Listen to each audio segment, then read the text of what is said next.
You call that radio? And I think most people in Scotland have had that Pink Floyd phase. You know the phase. Where you get a smoke, listen to The Wall, or Dark Side of the Moon, every day, for about 10 years. So, I went to Hamilton for the first time ever. Hamilton Townhouse. Well, the second time. I went once before to Hamilton and had a Greggs and browsed a charity shop for about an hour while I was waiting on someone doing a thing. That's a mundane story, yes, but I didn't want to start the show with a lie. You know, I've been to Hamilton once and nothing really happened. But the reason I went to Hamilton this night is to see Scottish Pink Floyd, which I assume it's a play on us now. But another thing that's changed my mind about tribute acts was watching Australian Pink Floyd at the Armadillo, and I was quite shocked at the cost of the tickets, but the stage show absolutely blew me away. And I also have friends and tribute acts that are doing great stuff. Shout outs to Paul with the James Experience, Born the Frustration. That's the first one that jumps to my mind. They're playing the Barras on April 22nd with the Clone Roses. If you fancy it, I do. I'm hopefully going to be there. And I mean, obviously James are still touring, but not very often. And you know, Paul and the rest of the guys, they play James songs with such passion and musicianship that I can't say anything bad about that. I'm excited to see them. So, I mean, I'm still unconvinced we need so many Jerry Cinnamon cover acts right now, but I'm also a firm believer in people should be able to do what the fuck they like, as long as they're not hurting anyone. So, aye, batter in. And we all love music. We all have our favourites. But it's really interesting to me that you could love a band so much that you're willing to devote your life to sounding just like them and learning all their songs note perfect. Do you ever get sick of like doing all the same songs? Imagine you're in a Stone Roses cover band, and then the Stone Roses, remember they made their wee comeback for a while, and they released a couple of new songs. They must have been absolutely buzzing to have new songs to learn. I wouldn't do it, but I don't have the talent to do it. I don't even like doing cover versions, as I feel like it highlights the fact that I'm not a great singer. I'm just blagging all my vocal performances. I've learned to sing with my own voice and my own style, but you can find me regularly, get found out at karaoke. I'll get caught lacking at karaoke. So, but yeah, fair play to anyone to do that, because you're putting yourself on the stage and people know the songs, so they know if you fuck it up or not. Well, you know, if you're an underground artist, nobody really knows what you're talking about or have ever even heard any of your songs for the most part. Now, I remember meeting, like, well, an interesting thing, another thing about a tribute acts is that they must feel under pressure to look like the artist. I'm sure not all of them, but some of them must feel the pressure to look like another human being. And I remember meeting a Stone Roses cover band backstage at the Magnum in Irvine. A band called The Front were supporting, who I knew. And somebody just said to the bassist after the gig, "You don't look like Manny." Imagine saying that, you know, what a weird heckle. The guy who just smashed note perfect rendition of Stone Roses songs for 90 minutes. The place was electric. It was bouncing. They even ignored people throwing lighters at the drum kit. And the people that were throwing lighters at the drum kit were not doing this in anger. They were doing it with pure joy as they sang along to every word. So, you know, they've just done a heavy shift. And backstage, I think they might have even been signing autographs. I don't know what a cover band signs. Do they sign their real name?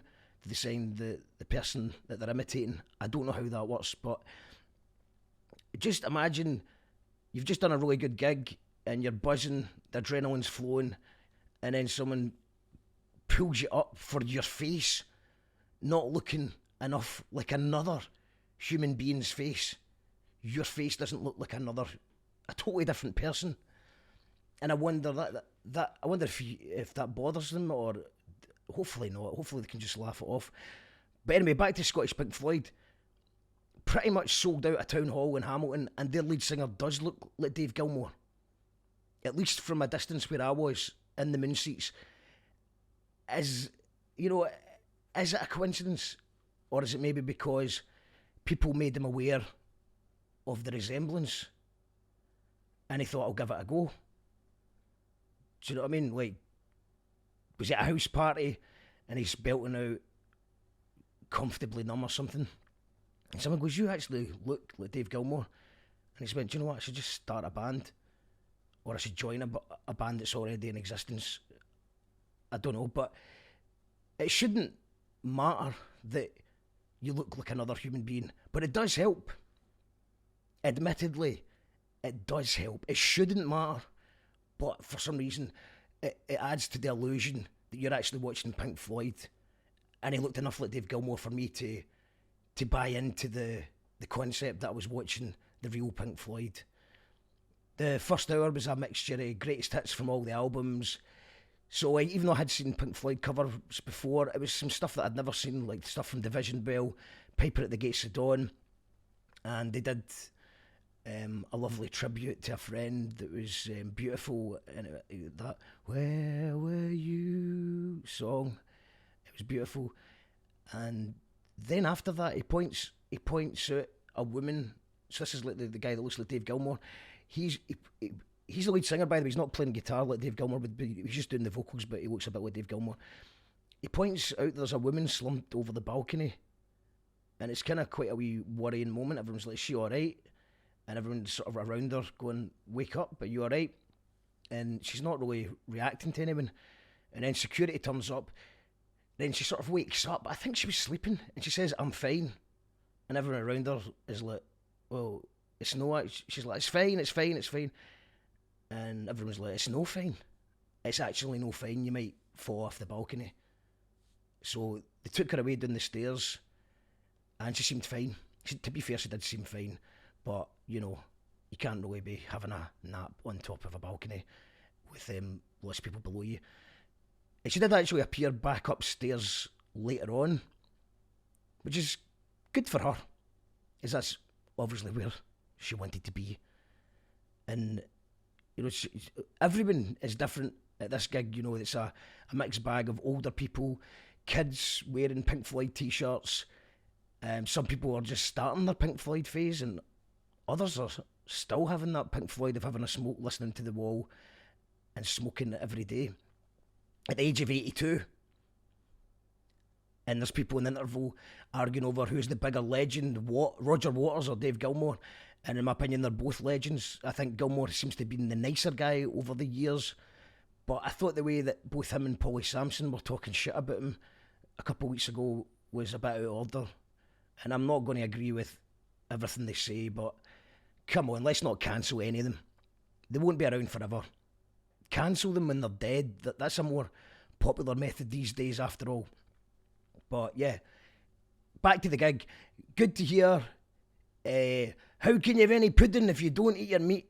In a Scottish accent. I was actually excited for that bit, because I was like, well, this is Scottish Pink Floyd, so this is going to be an actual Scottish person going, how can you have any pudding if you don't eat your meat?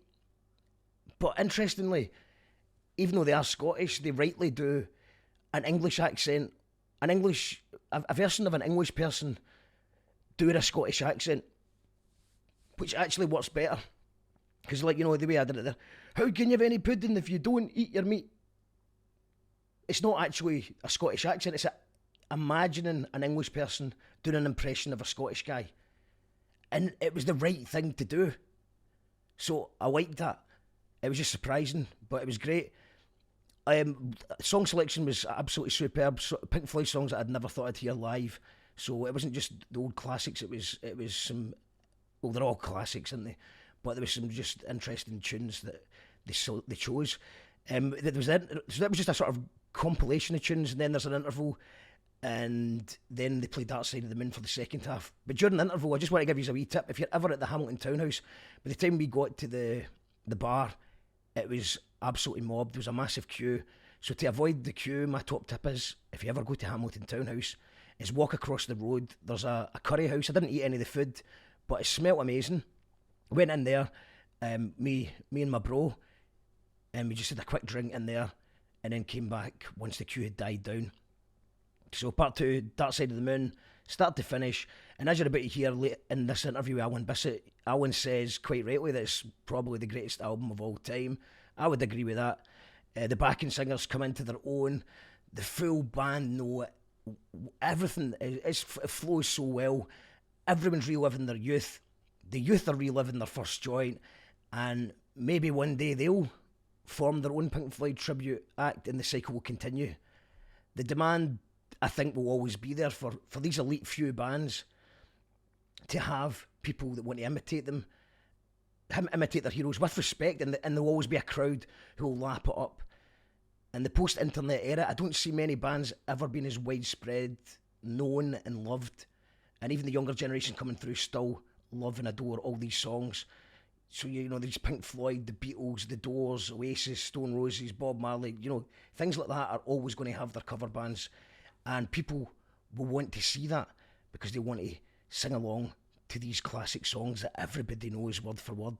So, anyway, I just thought I would tell you about my experience of watching Scottish Pink Floyd. I think that they're touring the Dark Side of the Moon. The same thing that I watched. I think you'll be able to see them on tour if you just type in Scottish Pink Floyd. They've got I think they've got a Glasgow gig coming up soon and lots of other things. So yeah, shout outs to Scottish Pink Floyd. I actually really enjoyed it, and maybe I will go to Roger Waters in June if I can get the money. I feel like it's the last chance to ever see Roger Waters in the flesh. Excuse the pun. So shout out to Scottish Pink Floyd. This is You Call That Radio. Call that the radio. You call that radio.